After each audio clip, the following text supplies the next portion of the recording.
Cardinal Emile Byayenda, tuzonzela kwenzambi tuzonzela, tuzonzela kwenzambi tuzonzela, tuzonzela, tuzonzela, tuzonzela, tuzonzela. Miwasisilini myokwa myachiriga, nzieto Kongo, Chitsuno pere, chachelega.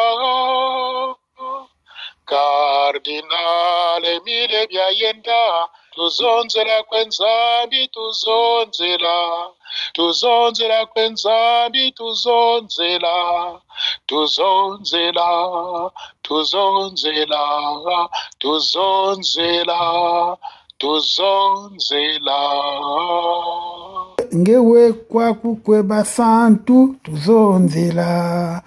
Merci donc à Moïse Banyakina, maître Baquin, qui vient de nous fredonner en a cappella un chant en hommage au martyr de la foi, Émile Cardinal Byayenda.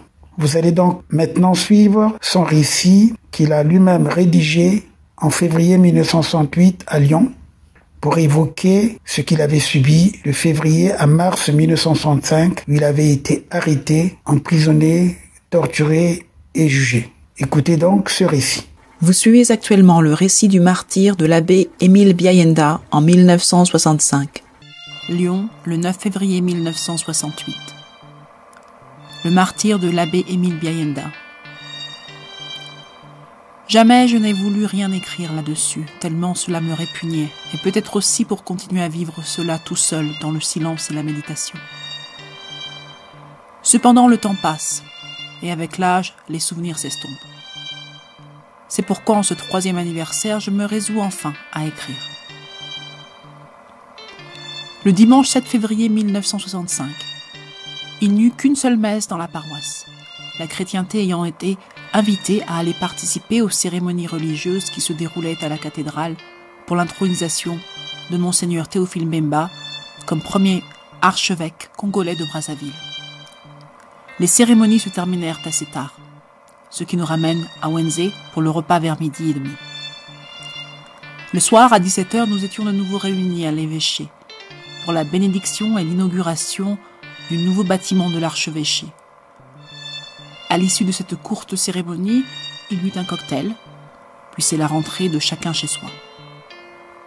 J'étais sur mobilette ce soir-là, mais en 2 chevaux la matinée. La journée s'acheva sans l'ombre d'aucun doute. Le lendemain, lundi 8 février, la journée s'écoula également sans rien d'extraordinaire. Le mardi 9 février 1965, comme d'habitude, je célèbre la Sainte Messe à 6h30 pour être à la réunion de la Légion de Marie du mois de février qui a lieu ce jour-là. Je sortais de l'église pour déposer mon bréviaire, mettre à portée de main mes outils de travail à la réunion, avant d'aller avaler à la hâte une tasse de café.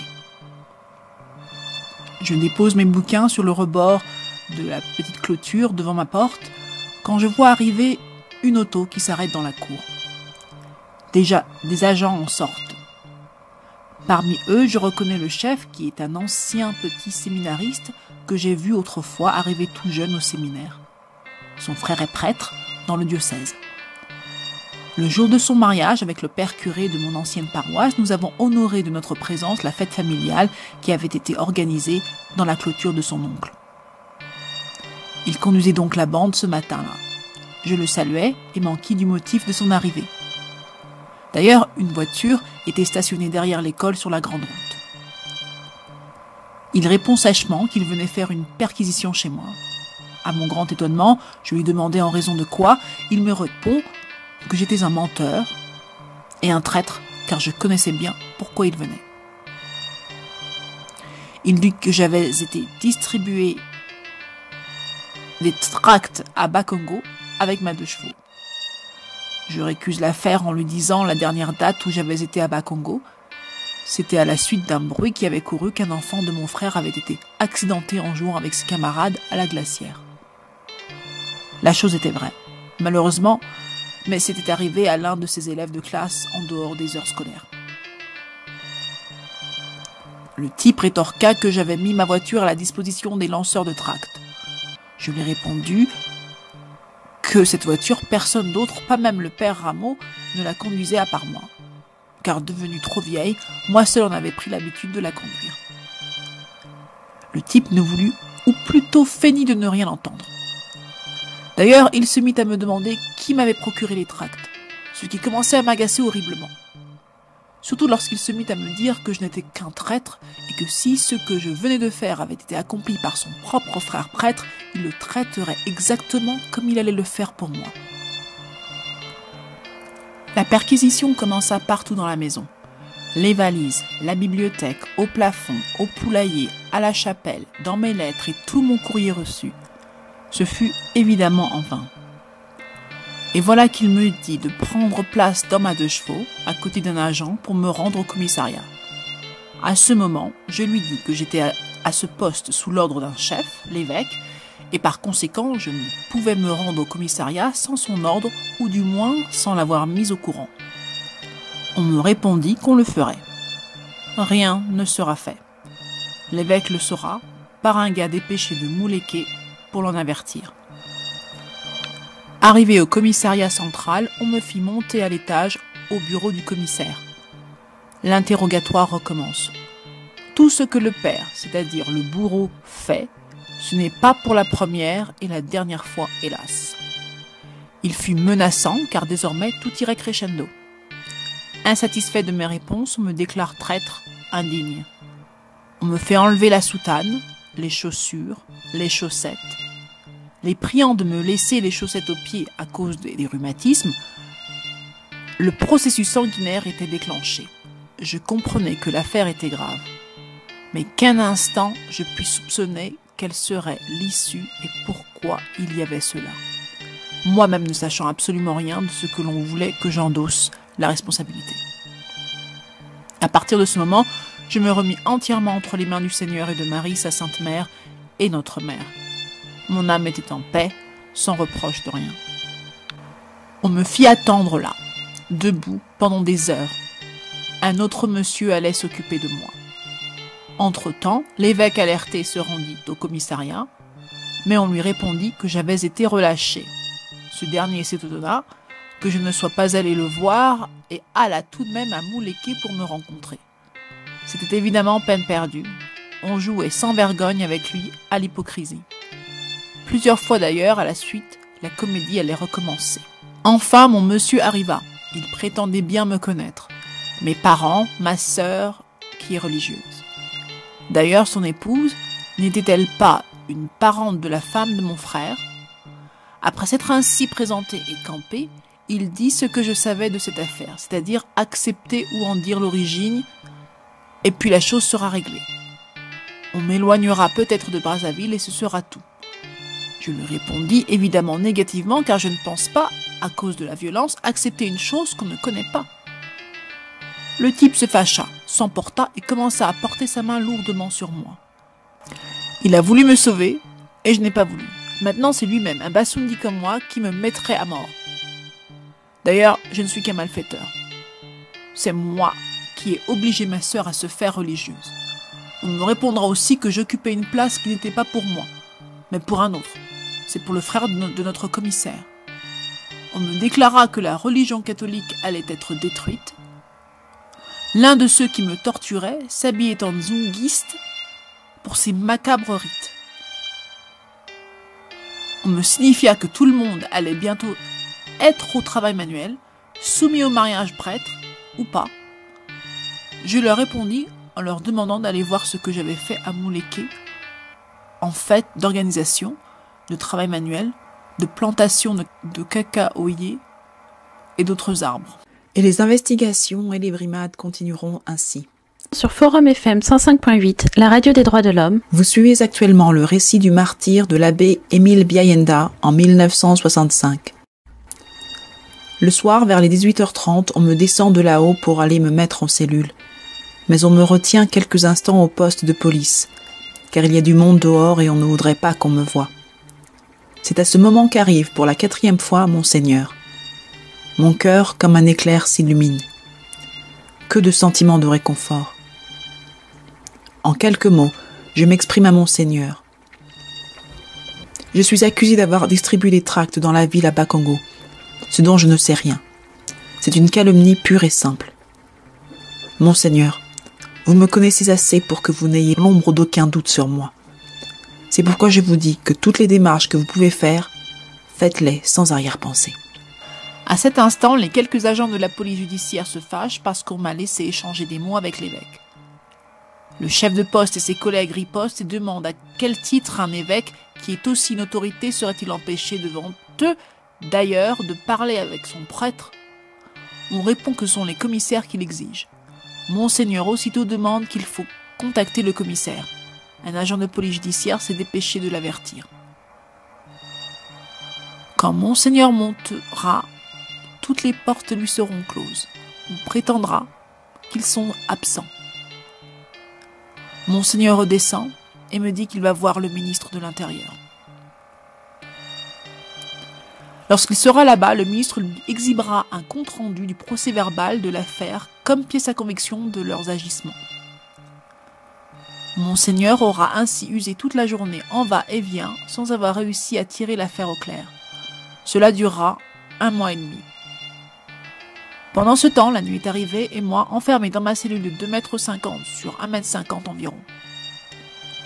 La litière, un bloc en ciment sans plus rien de plus dessus. C'est là que je souffrirai, si j'ose dire, mon martyre, n'ayant pour toute couverture qu'une culotte et un maillot de corps sur moi. 10 février 1965. La journée de mercredi se passa en interrogatoire, en inscription sur les registres et l'apposement des empreintes digitales. J'apprends que le coupologue de Mungali a été lui aussi arrêté et jeté en prison. Vers 23 h, on vient me retirer de ma cellule et me conduire en haut, dans une salle à moitié éclairée. Un tableau accroché au mur, des écrits, des sanctions pour audace, une pendaison de leur raffinement. On vous les laisse lire, puis l'interrogatoire reprend et durera des heures, comme ils n'arrivent pas à leur fin. Ils vont procéder à la torture. Cette nuit-là, les peines principales furent celles de la balançoire, qu'ils appellent aussi faire passer un méchoui, parce qu'on vous lie les bras avec une corde par les poignets. On vous plie les jambes en sorte qu'un bâton passé sous les jarrets et reposant sur les coudes des bras dépliés vous réduise presque à paquet vulgaire quelconque. C'est un méchoui. Ainsi plié et pivotant autour du bâton, on pose chaque bout du bâton sur un tréteau. Ainsi la victime ne pourra rien s'épargner. Et les voilà au travail.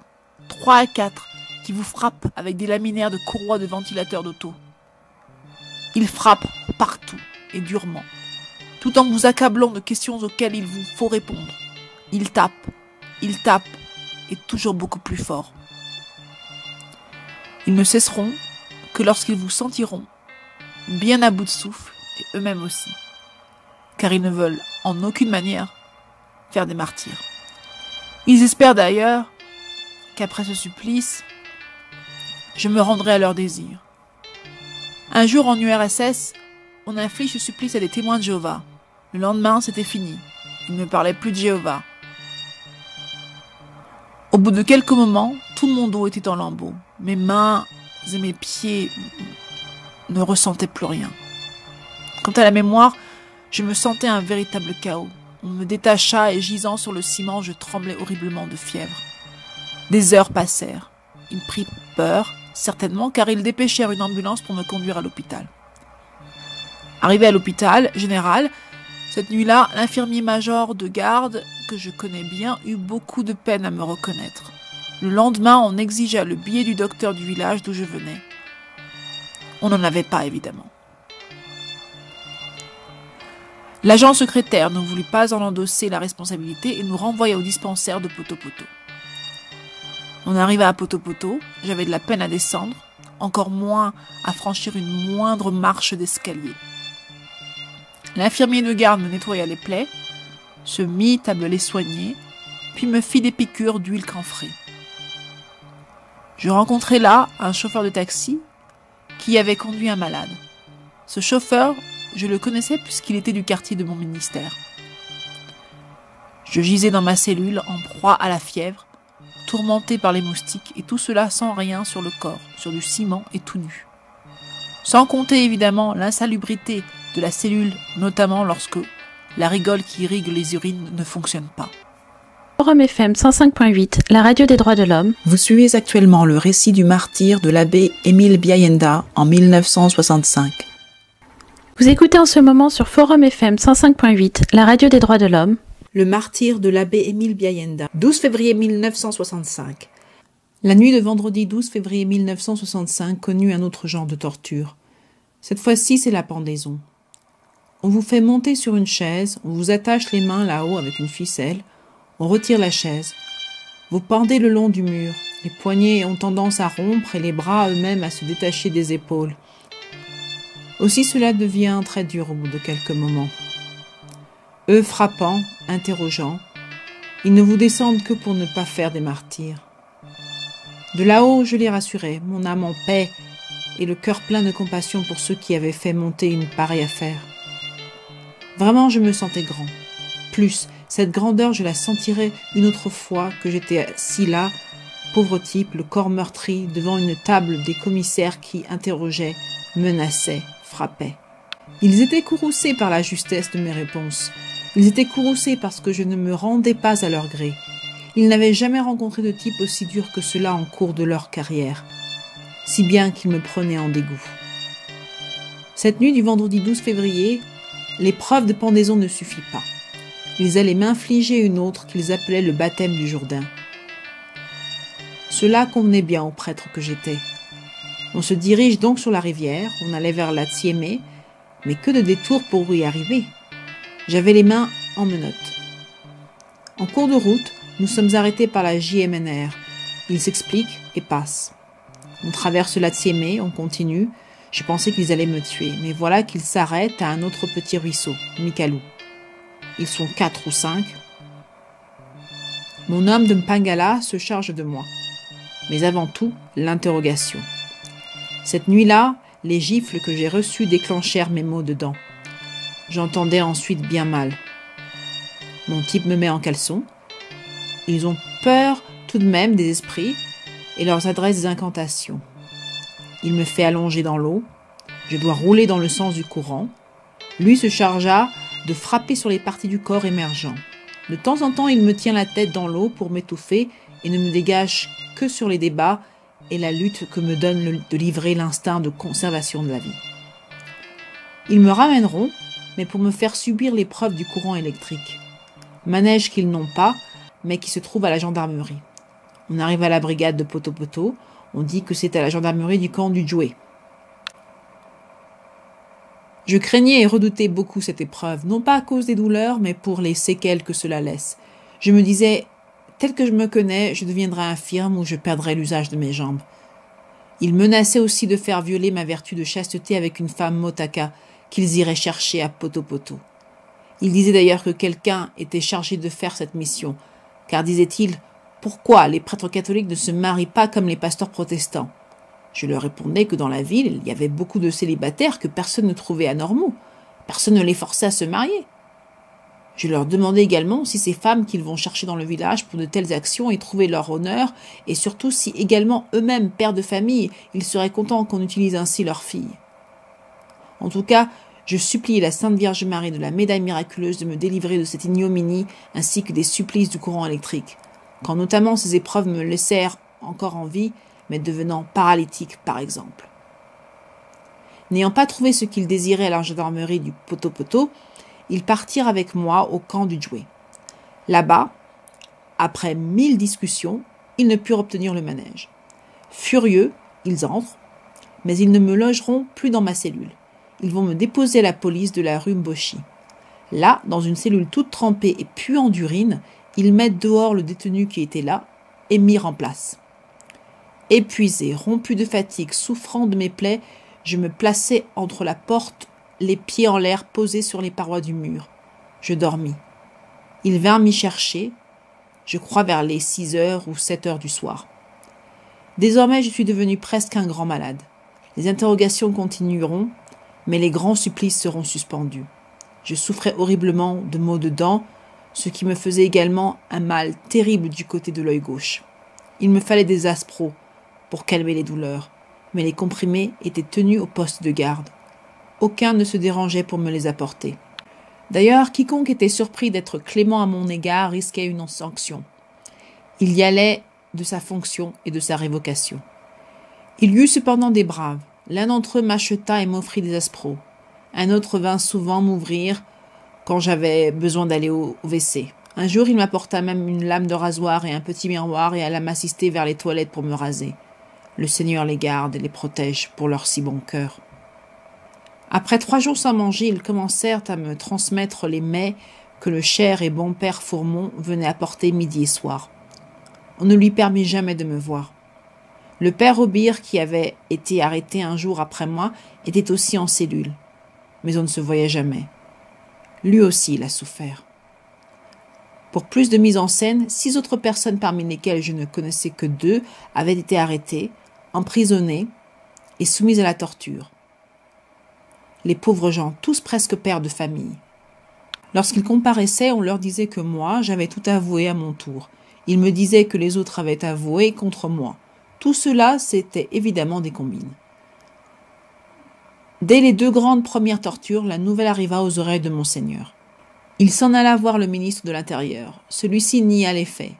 Mais Monseigneur insista tellement qu'un médecin alla nous voir. Il le fit rentrer quand même, et c'est le médecin-chef de l'hôpital général, M. Miyakanda, qui vint nous examiner. À moi, il prescrit des pénicillines et des soins à l'hôpital. On commença ainsi à aller avec moi au dispensaire de Poto-Poto. Je ne sentais presque rien de mes mains, mes doigts et mes pieds. Forum FM 105.8, la radio des droits de l'homme. Vous suivez actuellement le récit du martyre de l'abbé Émile Biayenda en 1965. Ce récit est un document témoignage écrit par l'abbé Émile Biayenda à Lyon le 9 février 1968, dont un exemplaire a été confié au jeune Massengo Thiassé en 1975, avant que ce dernier ne quitte le Congo pour poursuivre ses études universitaires en France. Le cardinal Biayenda sera assassiné le 22 mars 1977. Vous suivez actuellement le récit du martyre de l'abbé Émile Biayenda en 1965. Vous écoutez en ce moment sur Forum FM 105.8, la radio des droits de l'homme. Le martyre de l'abbé Émile Biayenda. 21 février 1965. Un dimanche soir, 21 février 1965, vers 21h, on vient me chercher de la cellule. Les mains en menottes avec un autre, lui aussi ligoté. Je me disais, qu'a-t-il fait lui aussi? Or, il faisait partie du même scénario que moi-même. Avec beaucoup de zigzags, on arriva sous les ombres épaisses des bois de fer de la gendarmerie du Djoué. Le commissaire, lui, qui était venu m'arrêter sans mandat d'ailleurs, et qui patronnait toute l'affaire, était déjà là. Il avait devancé ses hommes pour un pourparler avec les gendarmes, afin de nous faire subir l'épreuve du courant électrique. Je priais dans ma misère, notre maman du ciel. Et je dois aussi dire que les agents qui nous accompagnaient à toutes les circonstances se faisaient presque un devoir de raconter entre eux toutes les obscénités qu'ils pouvaient raconter au sujet des gens. Et dire qu'il y a eu là des époux et des pères de famille, c'était honteux et triste de le constater. Toujours est-il qu'après une demi-heure, au moins, de discussion, nos héros ne purent obtenir ce qu'ils désiraient. Peinauds, pour eux, et méchants de cette mésaventure, ils nous ramènent, la tête bien basse, mais plus encore remplie de haine et d'emportement contre nous. C'était fini.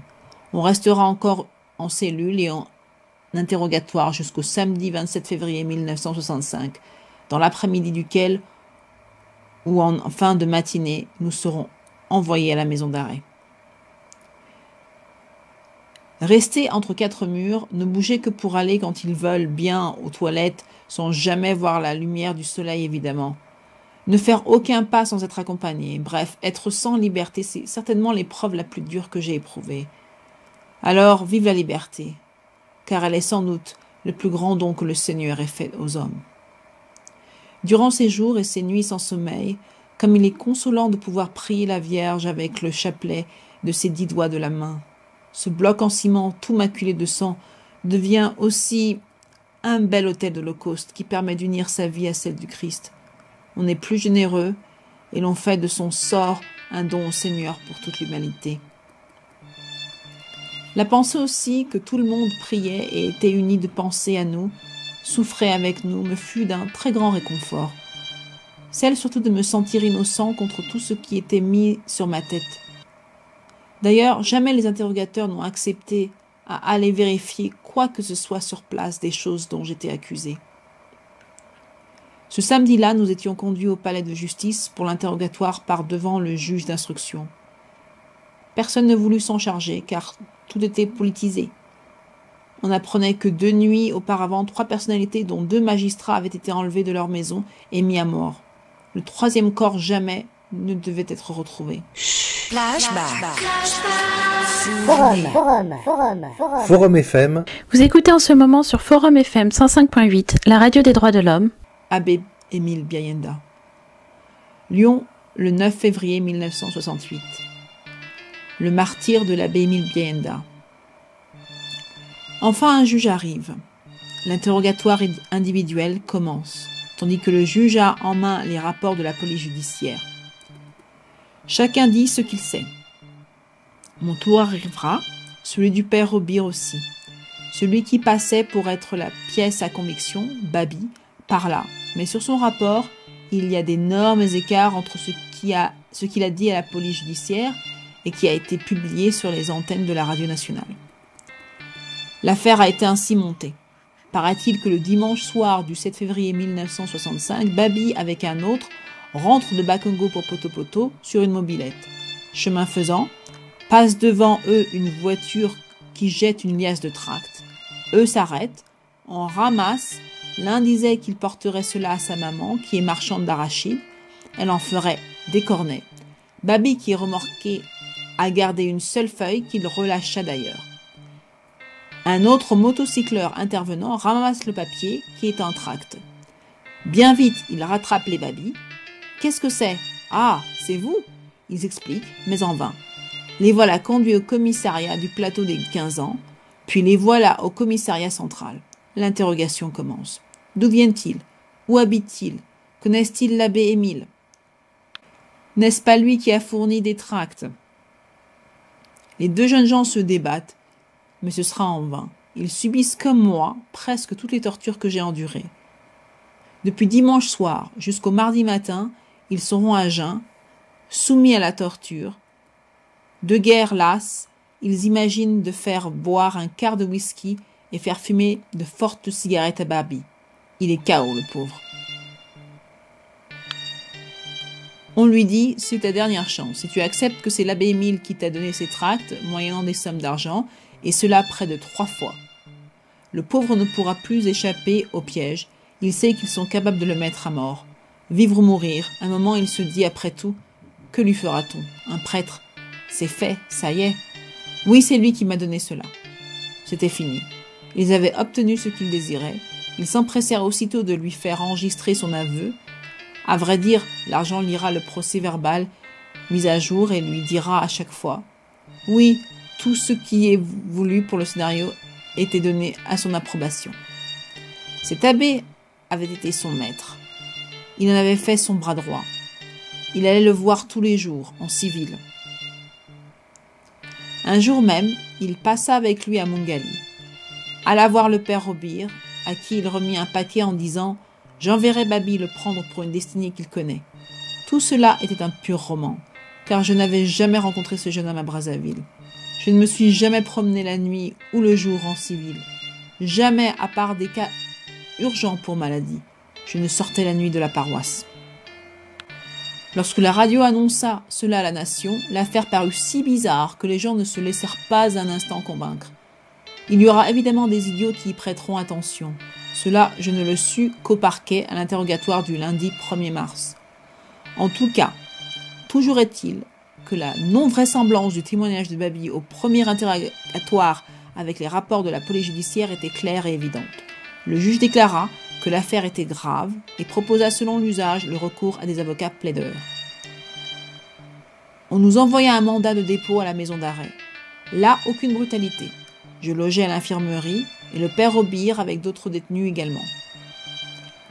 Le lendemain, dimanche 28 février 1965, l'abbé Cyril Yengo, aumônier de la prison, vint pour la Sainte Messe. Jamais plus dans ma vie j'assisterai avec tant d'émotion et de paix intérieure, de réconfort, de don de soi tout entier au Christ qu'à cette messe-là. Je pleurais presque durant toute la cérémonie. On lit les textes de prière prescrits par l'évêque et que l'on récitait depuis le 9 février dans toutes les églises pour la paix. Je communiais pour la première fois depuis la dernière messe du mardi 9 février 1965. Ce fut avec beaucoup de foi et de ferveur.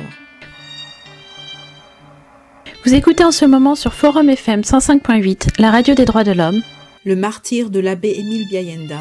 Ce récit est un document témoignage écrit par l'abbé Émile Biayenda à Lyon le 9 février 1968, dont un exemplaire a été confié au jeune Massengo Thiassé en 1975, avant que ce dernier ne quitte le Congo pour poursuivre ses études universitaires en France. Le cardinal Biayenda sera assassiné le 22 mars 1977. Vous suivez actuellement le récit du martyre de l'abbé Émile Biayenda en 1965. Le 3 mars 1965, mercredi des cendres, on nous permet de pouvoir célébrer dans la chambre où j'étais la Sainte Messe. Si c'était maintenant, on aurait pu chaque matin concélébrer. Le régisseur avait dit oui, vous pouvez célébrer. Car n'est-ce pas le devoir et la charge du prêtre de prier? Je le remercie et lui en resterai reconnaissant toute ma vie. Heureusement qu'il y a de par le monde, un peu partout, des âmes comme celle-là. Elles sauvent le monde. Ma première messe, un mercredi des cendres, fut offerte évidemment en action de grâce. Mars 1965. Le lundi 1er mars 1965, nous remontons au palais de justice pour une seconde instruction.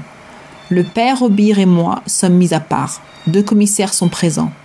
Les interrogations recommencent sur ces pauvres personnes qui font pitié à voir par les écorchures laissées sur leur corps par les tortures de la police judiciaire. Elles sont 6. L'un d'entre eux, un chef de quartier, je ne le connaissais que pour avoir baptisé 2 de ses enfants. Un autre, un innocent chef de famille, travaillant sur un échoppe de charpentier en plein poteau-poteau. N'avait jamais mis pied dans ma paroisse, ne m'ayant jamais vu pour une affaire quelconque. Ce n'est qu'à l'occasion de l'intronisation à la cathédrale le matin du dimanche 7 février qu'il allait faire attention à moi. Un autre, un véritable père de famille, responsable, paraît-il, du ticket de vente au marché de Poto-Poto et habitant Bakongo. Je ne le connaissais absolument pas. Un autre, un fonctionnaire religieusement marié à Mongali, abandonnant peu à peu le chemin de la messe du dimanche, sa femme affolée alerta par 2 fois le père Aubire pour qu'il aille lui donner des conseils de relancement. 2 fois, le père monta à leur maison. 2 fois, le type était absent. Celui qui remorquait Babi, un ancien militaire. La vieille maman venait de se faire baptiser à Mouleke. Lui, père de 2 enfants, mais sans première communion, ni mariage religieux, se préparait à régulariser sa situation. Cependant, étant chômeur, il fabriquait des mallettes à main pour femmes qu'il allait ensuite vendre sur le chemin de fer. C'est pourquoi il étudiait, lui seul, la doctrine chrétienne. Puis j'allais lui donner des explications à son domicile. Le dernier, Babi, nous l'avons entendu. Le père Aubire, accusé aussi, puisque je passais déposer du papier chez lui, puisqu'il allait faire de la politique avec ce fonctionnaire habitant le plateau des 15 ans. Quant aux autres, on les accusait de faire des réunions contre l'État à la mission, et cela 2 ou 3 fois par semaine. Les pauvres ne voulaient évidemment rien savoir. Et cela leur coûta extrêmement cher, donc aucun d'entre eux ne nous chargeait de quoi que ce fût. Babi, qui avait dû réfléchir, reprit conscience et confiance en lui-même. Aller à cette audience, faire le point, déjouer les tristes combinaisons en déclarant cette fois et clairement, après avoir décrit les péripéties de l'affaire, comment il avait été acculé devant la mort. Pour se sauver, il accepta leur proposition, pensant d'ailleurs qu'on le ferait après tout rien à cet abbé. Si le samedi, il avait encore essayé de biaiser et jouer maladroitement, d'ailleurs, le jeu, c'était encore sous l'impulsion de la peur. Maintenant, rassuré contre tout cela, il déclarait la vérité. Jamais il ne s'était rencontré à Brazzaville avec l'abbé Émile, et jamais, d'aucune manière que ce soit, il ne connaissait une histoire de tract contre lui. L'abbé Émile Biayenda en 1965. Vous écoutez en ce moment sur Forum FM 105.8, la radio des droits de l'homme. Le martyr de l'abbé Émile Biayenda. Oui. Forum FM. Vous écoutez en ce moment sur Forum FM 105.8, la radio des droits de l'homme. Abbé Émile Biayenda. Lyon, le 9 février 1968. Le martyr de l'abbé Émile Biayenda. Abbé Émile Biayenda. Lundi le 9 février 1968, le martyr de l'abbé Émile Biayenda. Les commissaires étaient là, debout, penauds, l'un de deux balançant un lot de clés sous ses doigts pour se donner une certaine contenance. C'est seulement ce jour-là que j'entendis par la lecture du juge d'instruction le contenu du fameux tract. Ça devait être un manifeste de mécontentement des fonctionnaires provoqué par une affaire de leurs allocations familiales. Le juge s'étonna ironiquement que ce furent des prêtres qui se chargèrent de cela, car jamais il n'avait encore su que les prêtres touchaient des allocations familiales. Les commissaires commencèrent évidemment à se fâcher, mais toujours est-il que le juge nous déclara, pour son compte, exempté de toute culpabilité et qu'on avait tous souffert sans mériter cela. Les commissaires sortirent furieux et l'on nous remit à la maison d'arrêt. Cela allait durer jusqu'au 24 mars 1965, 11h30. Entre-temps, l'avocat touché prouva sans peine notre innocence. L'ambassadeur de Suisse résidant à Léopoldville intervint assez énergiquement pour son sujet, qui était le père Robir. Monseigneur Mbemba continua à multiplier ses démarches. À partir de ce jour également, il fut permis qu'on vienne nous rendre visite. Monseigneur vint, ce fut un très grand réconfort moral. Beaucoup d'autres pères, religieux et religieuses, beaucoup de fidèles et d'amis viennent nous rendre visite, apportant chacun quelque chose à manger. Les parents, papa, mes frères, mes belles-sœurs, mes neveux et nièces viennent évidemment et obtiennent même des permissions permanentes. Un matin, on téléphona que nous sortirions ce jour-là. Ce fut le mercredi 24 mars 1965, la veille de l'annonciation qu'eut lieu notre relâchement à 11h30 exactement. Monseigneur vint lui-même nous chercher dans sa voiture et nous conduisit à l'évêché où il nous garda pour notre repos. Nos compagnons d'épreuve furent aussi relaxés à la grande joie de leur famille. Babi et son compagnon y furent retenus pendant de nombreux mois encore. Voilà ce qui m'était arrivé, il y a exactement aujourd'hui 3 ans. Je me suis décidé à transcrire cela pour mon compte personnel. Je ne garde aucune rancune contre personne. De tout mon cœur, j'ai voulu pardonner à ceux qui m'ont infligé cette injustice en pensant au Christ pardonnant du haut de la croix après 3 ans. Je sens cependant encore combien tout cela a opéré de coupure dans ma vie. Oui, une nette coupure, un changement que je sens très bien en moi, et cela sans doute jusqu'à la fin de ma vie. J'aurais pu être supprimé de cette terre en ces circonstances, mais voilà que j'y suis encore. Cela me fait sentir davantage combien mon existence actuelle était un don, au carré du Seigneur, au point de vue physique des séquelles, diminution de sensation de mes doigts, diminution considérable de la mémoire, difficulté de regrouper les idées pour procéder d'une manière ordonnée, fatigue et malaise de la tête. Les médecins consultés, les examens médicaux passés en janvier 1967 à l'hôpital Grange-Blanche à Lyon, du 11 au 20 janvier 1967, n'ont rien révélé d'anormal cependant. Qu'il en soit ainsi. Marie, ma bonne mère, merci. In manus tuas Domine commando spiritum meum. Abbé Émile Biayenda, Lyon, le 9 février 1968.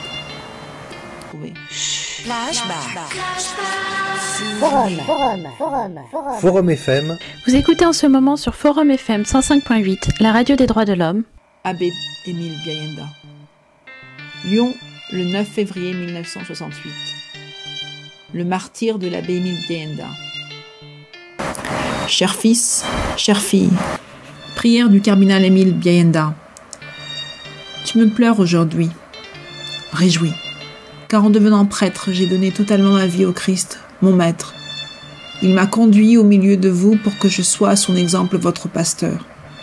Jésus-Christ est venu parmi nous, non pour se faire servir, mais pour nous servir, en nous aimant jusqu'au sacrifice de la croix. Tu me pleures aujourd'hui, réjouis-toi, car en lui j'ai mis mon espérance et je n'ai jamais été déçu. J'ai combattu le bon combat, j'ai achevé ma course, j'ai gardé la foi. Deuxième lettre de Timothée, 4:7. Le sang du Christ est répandu pour nous tous, est le sang de la paix et de la vie. Comme mon maître, mon sang versé est un sang de paix et de vie. Tu me pleures aujourd'hui, réjouis-toi. car je te demande de porter dans ta famille, dans ton quartier, les fruits de ma mort, la paix et l'amour. Tu respectes et vénères dignement ma dépouille mortelle, respecte avec plus de dignité encore mon sacrifice et ma volonté. Que par la grâce de notre Dieu, mon sacrifice sanctifie notre terre congolaise, qu'il pacifie ton cœur blessé et qu'il unifie tous nos frères et nos sœurs du Congo. Qui nous séparera de l'amour du Christ? La détresse, l'angoisse, la persécution, la faim, le dénuement, le danger, la glaive? Oui, j'en ai l'assurance, ni la vie, ni la mort, ni le présent, ni l'avenir, rien ne pourra nous séparer de l'amour de Dieu, manifesté en Jésus-Christ notre Seigneur.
Betwe